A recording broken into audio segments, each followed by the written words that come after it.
Alam mo ba kung ano ang nagagawa ng setuid o SU with permission?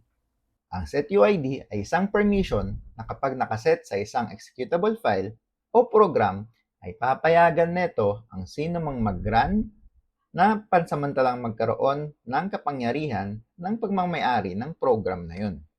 Kapag ang may-ari ng program ay si root at niran ko yun, magiging root din ako. Pansamantala lang at para lang sa program na yun. At yan mismo ang nangyayari sa passwd. Ito yung command na gagamitin mo pag gusto mo magpalit ng password.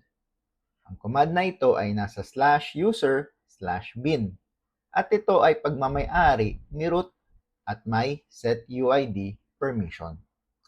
Kaya kapag ginamit mo yan para palitan ng password mo, binibigyan ka niya ng root access para lang ma-update yung special na file na /etc/shadow na si root din ang may-ari. Ang file na to ang lagayan ng mga hash passwords ng mga users. Meron akong video series para sa topic na ito at marami pang iba na mapapanood mo ng libre. Puntaan mo na ngayon ang link na ito para mapag-umpisa ka ng matuto. See you there!